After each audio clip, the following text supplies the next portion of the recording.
From the Rafters of Rupp is brought to you by Clark's Pump and Shop, Bud's Gun Shop, Hunt Brothers Pizza, Community Trust Bank, Friends of Coal, and by Kentucky Farm Bureau. Hello everybody, and welcome to From the Rafters of Rupp. I'm your host, Kyle Macy. Kentucky basketball is iconic, not only for winning 8 national championships, but also how the Big Blue fan base supports and follows their players. Worship might not be too much of an exaggeration. Many say that following is what truly makes Kentucky basketball. From UK's first All-American Basil Hayden to Louis Dampier and Tubby Smith, or any member of this year's Kentucky Wildcat squad, Cat fans can't get enough. Here on Rafters, I talk not only with players and coaches who've been honored by having their jerseys hanging in Rupp Arena now, but I also have conversation with players who may get there in the future. And if you've missed any of these previous episodes, you can find all of them on our YouTube channel at From the Rafters of Rupp. In today's episode, I visit with Tom Payne. When Tom Payne signed a scholarship to play basketball for the University of Kentucky in the summer of 1969, he became the first African American to do so. Tom stood 7 foot 2 inches, was exceptionally talented, selected to several high school All-American squads, and was sought after by all the major college programs in the country. Sadly, Tom's life story is a painful one, yet today his future offers hope. Tom Payne Jr. grew up the oldest of 9 children. His father, Thomas Payne Sr., was a career military man who was stationed in Germany and various bases around the United States before settling in Louisville, Kentucky when Tom Jr. was 15. I asked Tom about his relationship with his father. Well, my father was a man of his generation. He was, I would say he was a hard man, but he was a good man. When I was younger, I couldn't appreciate those particular faculties that he dealt with me on. As I got older and grew into manhood and in my own personal adversity, then I began to understand as an African American what he went through and what shaped him and why he was the way he was. And then I began to really appreciate him and understand what some of his trauma was in the relationships to how I moved in my life. Tom's mother, Elaine, earned her degree in biology from the University of Louisville, worked part-time as a librarian, and managed the household in raising 9 kids during the 1960s and 70s. Tom and his mother developed a special relationship. Yeah, I had a real close relationship with my mom. I sometimes get emotional because I felt in so many ways, I let my family down, I let my mom down. She loved me to the end. She always spoke highly of me. She was always proud of me. Even in my worst situations, she always thought the best about me, her son. Yeah, she was a special human being. The Payne family made their way to Louisville in 1964. Oddly enough, when Tom enrolled at Shawnee High School as a 6 foot 10.5-inch sophomore, he'd never been involved in any kind of organized basketball. I'd played little league football. I swam a lot. I was a very active kid, skateboarded and a lot of stuff like that, but basketball was never something that was put on me because of my extreme height. You know, it was never something that was, when I was on Army base, people were like, he's gonna be a basketball player. Now, if I'd been in civilian life, I probably would have started a lot earlier. Moving into a new environment for a teenage kid is never easy. Tom did receive much needed encouragement though from both his coach and his family. I always tell people about the first day I went to Shawnee High School, my sophomore year, to show you how the Lord works. And I met my coach. His name was Robert Eckerson. And I was coming through the door and he was like looking at me because I was like 6 foot 10.5 then. And he was asking, he said, "Do you play basketball?" And of course, I didn't really think of the magnitude. And I said, "Well, a little bit," you know what I'm saying? Tom's overall game advanced rapidly. His senior year, he was rated as one of the top players in Kentucky, as well as one of the top recruits in the country. His journey went from being the last kid on the bench to being courted by the top college programs in the country? Yeah, a lot of schools wanted me, but a lot of schools, because of my grades, were kind of like shaky, you know. But UCLA, I went out to UCLA, I went out to Long Beach, I did Louisville, I did Kentucky, I did Bradley, Illinois, which I thoroughly enjoyed. A lot of people don't know it. My first choice was actually Bradley. I loved the coach, this guy's named Joel Stokes at the time. And I really loved that guy, but my father didn't like him. When we return, we'll discuss Tom's recruitment and his decision to come to Kentucky after these words from our sponsors. We all love being outside, but sometimes nature does not want to cooperate. That's where Bud's Gun Shop and Range comes in. Practice your shot in our indoor, temperature-controlled shooting range, or work with one of our experts to choose the right firearm for your next outdoor experience. Bud's Gun Shop and Range. Find it here. Hunt Brothers Pizza has been proudly serving communities across America for over 30 years. Download the Hunt Brothers Pizza app to find one of our 8,000 locations inside a convenience store near you. Choose from Hunt Brothers Pizza's original crust or thin crust, then customize your pizza with any of our 10 toppings to choose from at no extra charge. With that many options, there's sure to be a topping combination for everyone to enjoy a Hunt Brothers Pizza. Call ahead and order yours today.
Today's Wildcat Memory is brought to you by Rafferty's. Gather, eat, drink. The big thing then was playing summer basketball up in the Catskill Mountains. Every resort up there had a basketball team, and they recruited all the college players to come up and play. Cliff Hagan, Bobby Watson, and I played at Cutcher's Country Club. Okay. And we were small town boys, and our coach was Red Auerbach. We were all bus boys, and we would bus boys breakfast, noon, and night, and then we'd practice or we'd play out under the lights. But we found out that we could play with anybody, and I think that gave us a lot of confidence that we weren't just some country boys from down in Kentucky that didn't know what was happening. In 1969, Tom became the first African American to sign a basketball scholarship at the University of Kentucky. He shares his perspective of the Kentucky program at that time. I started following Dan Issel, Mike Pratt, Mike Casey when I seen him in Sports Illustrated, the Super Softs. So I really, even when I was playing at Shawnee, never was a Kentucky big fan until I learned about Dan Issel, Pratt, and Casey, and I didn't really know about this, and people gonna find this crazy, but I didn't really know about Coach Rupp that much because I was like a novice in basketball. And so all the things that people talk about me and the history of Kentucky, I wasn't fully aware of any of the dynamics of blacks, and even as now historical wise, I know all about the Kentucky history now. I know about Wes Unseld. I know about the recruitment of Butch Beer. And Jim McDaniels was a friend of mine, but he didn't go, and he never mentioned anything to me negatively about Kentucky or any of Greg Smith. These were some of the guys I played with in the summertime, and then they knew I was going to Kentucky. They never spoke ill of Kentucky. Well, at the time, Coach Rupp, the Baron, was the winningest coach in college history. I knew that Kentucky was one of the greatest programs beside UCLA and Indiana in the history in sports. So I felt that the exposure there would, what I wanted exposure-wise, what I was beginning to think about myself as a high school basketball player. I had did a lot, I accomplished a lot by my senior year. I played in all the All-Star games. I made a lot of All-American teams and stuff like that. So I thought Kentucky would be a good fit that way. Although Tom was ruled ineligible to play during his UK freshman year, he did find an outlet to play ball with Scotty Basler's Jerry's AAU team. Scotty was always special with me. Scotty was the one who helped me get through my first year financially. My father and mother didn't have the resources, so Scotty helped my family get through that.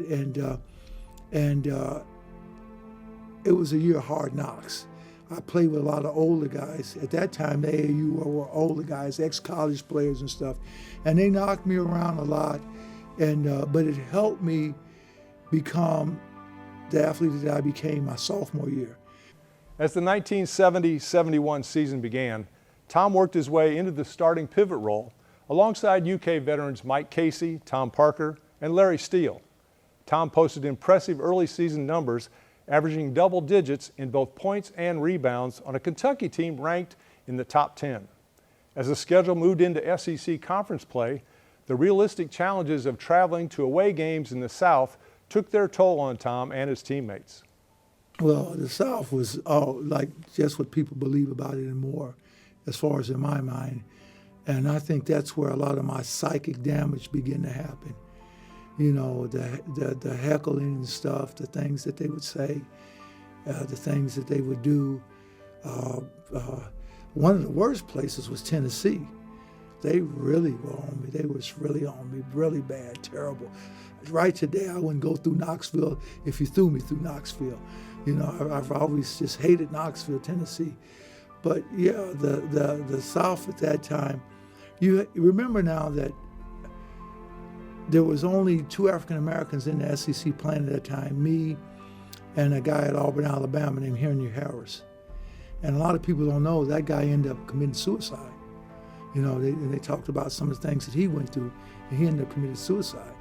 And so it was hard on all of us. It was hard on my teammates. I think it was hard on Jimmy. I know it was hard on Mike Casey, you know, hard on some of the teammates, my teammates. So it was hard on all of us. We'll be right back with more of my conversation with Tom Payne after these words from our sponsors. Congratulations, you're officially an agent. Sweet. I get one of those cool agent names, right? Like Viper or Shadow?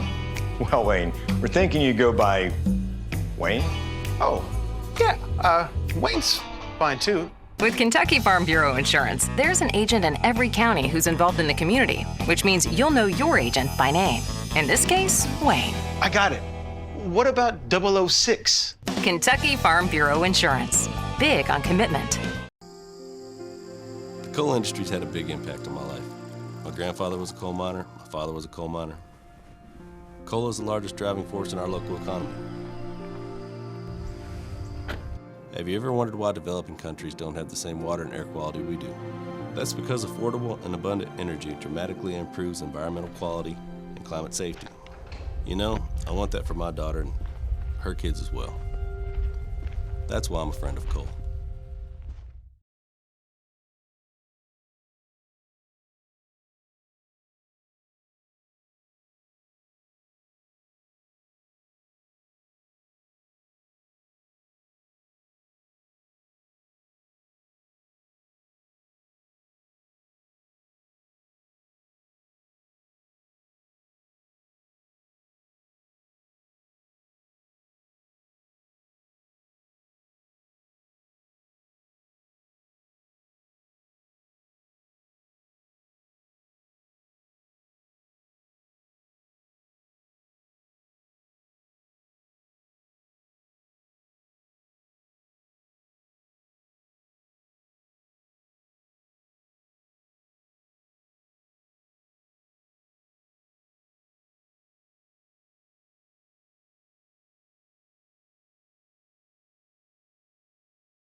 As the 71 SEC schedule rolled on, Tom Payne continued to develop into a dominating inside player. In February, Tom scored 34 points and pulled down 15 rebounds against Georgia. He had 39 points and 19 rebounds against LSU, and another 30-point game performance with 12 rebounds at Auburn. All Kentucky wins. Well, I was getting used to the play, making an adjustment. My teammates, all my teammates had more confidence in me. You know, you know, everybody wants to win at Kentucky, your teammates. I had teammates that wanted to win, you know, and so they believed in, I started establishing myself and they believed in what I could do, you know, and so, you know, because we had really just fierce practices and stuff, and so I think you begin to win the respect, and so once they seen what I could do, they got me the ball more, and I was able to put it in the basketball. Kentucky won the SEC title in 1971, but bowed out early in the NCAA tournament, taking a frustrating loss at the hands of Jim McDaniels and the Western Kentucky Hilltoppers. The Wildcats finished the year 22-6. Payne averaged 17 points and just over 10 rebounds per game. He was selected to the All-SEC first team. His late season success and handlers whispering in his ear helped tilt Tom's decision to enter the NBA draft early as a hardship case. Well, the hardship draft was, they had just started that. They had just opened up for guys, undergraduates. It's like the one and done now type of situation. And so I had gotten married. And so what happened was I was living in student housing. And why I made that decision, they have a movie I call Air now. That particular agent, his name is Sonny Vaccaro. I was one of his first signees. And so he had come to my house and hounded me, and he told me that I could go in the first round. I was immature, and a lot of things were going on, and he was throwing the money figures in my face. And at that time, it's not big money by any stretch of imagination now, but that time it was a large sum of money. You know, they were offering me a 5-year contract, no cut, Atlanta was, and it was like close to $1 million for 5 years, which was considerable money at that time. And so I just really took the money. I really didn't think about it. I really didn't think about what it meant, what I was doing. I felt that I needed to take the money.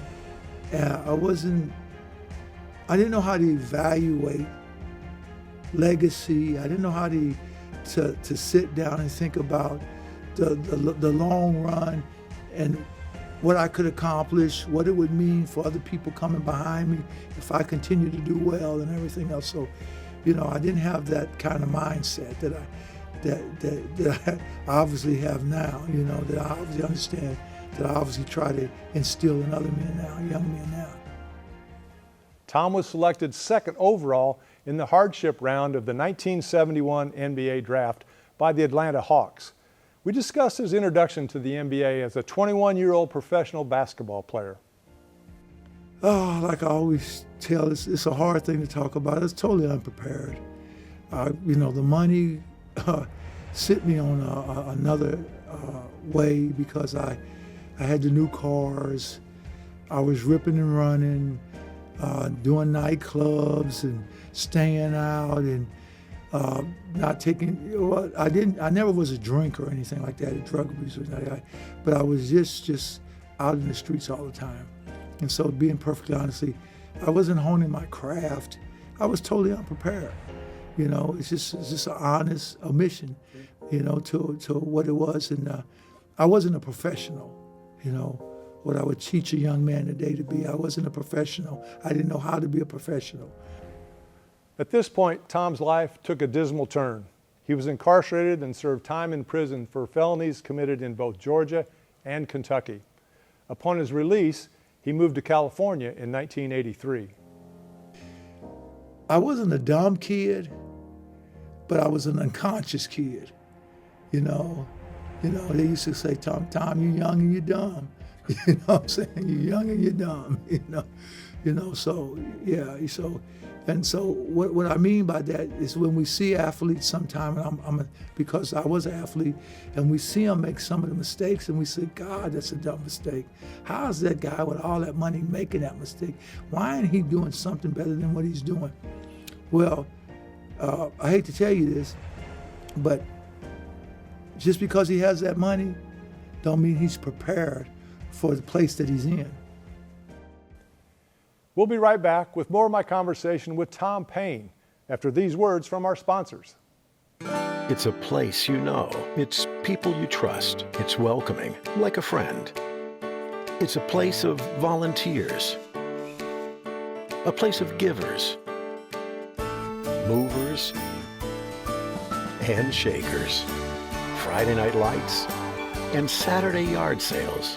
It's the original social network. It's your community, and we're proud to be a part of it. Community Trust Bank. Building communities built on trust. Whether you're cheering on the Cats or your favorite high school team, there's nothing like basketball time in the Bluegrass. It's a Kentucky tradition. And so is Clark's Pump and Shop. There's no better place than Clark's to get you game day ready. Whether you're heading out or staying home, Clark's has a huge selection of snacks, drinks, and an incredible combination of fresh food. Now that's a lineup that can't be beat. Clark's Pump and Shop. Return, refresh, refuel.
In all, Tom Payne spent nearly 40 years of his adult life incarcerated.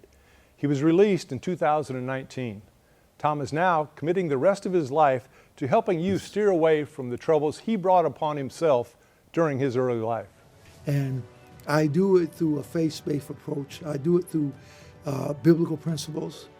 I do it through what I've been taught to do it through God has, through many, many years of study and preparation and seeking out what I needed to do in life. And so for me, legacy-wise, my life is about giving back. My life is about building up, edifying, encouraging another human being. As Tom works with troubled youth today, he's an encourager and teaches a positive message. I asked him about the mission of his organization. And my organization is Transformational Victory. It's about transforming human lives. It's basically faith-based. God has purposed me in that, and to helping at-risk individuals of all colors and all gender, that people that are at risk, people that are having problems in life, understanding life, and so I'm what they call it, a new term that I invented. I'm an adversity specialist. I deal with hard times, hard situations, and how to help people navigate through those, strategically navigate through those situations.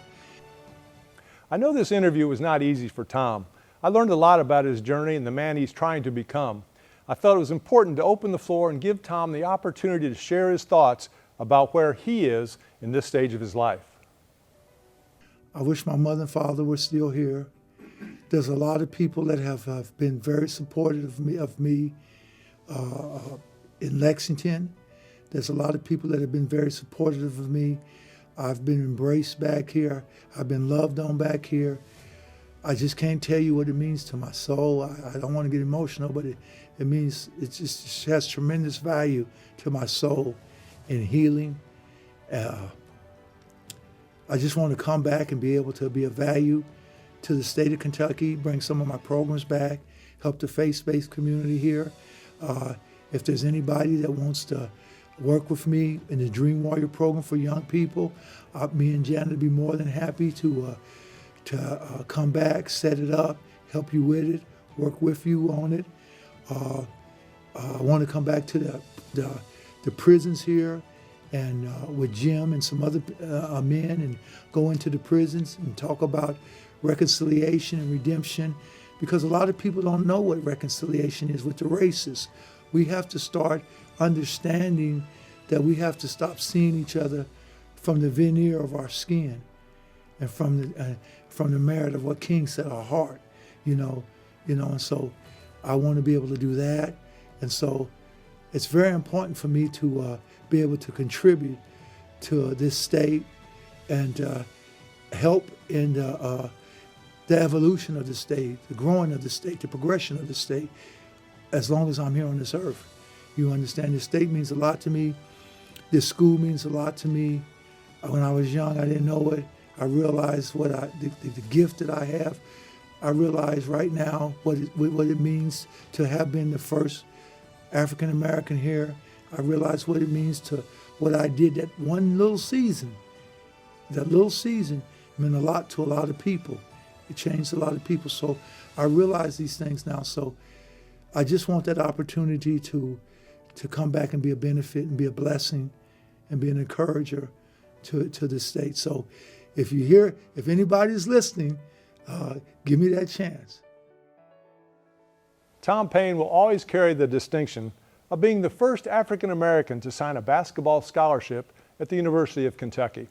He was an all-SEC performer while at Kentucky, averaging a double-double during the 1970-71 season with a season high against LSU of 39 points and 19 rebounds.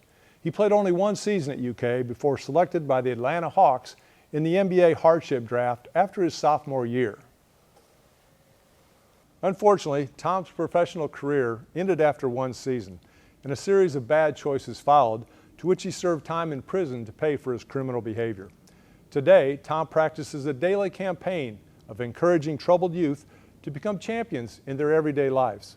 His faith-based program teaches integrity of purpose and offers young boys and girls the opportunity to advance and achieve in today's insecure world. We wish Tom success with his endeavors and success with his own journey of redemption. Thanks for joining us, everybody. Until next time, when we hear more tales from the Rafters of Rupp. From the Rafters of Rupp was brought to you by Clark's Pump and Shop, Bud's Gun Shop, Hunt Brothers Pizza, Community Trust Bank, Friends of Coal, and by Kentucky Farm Bureau.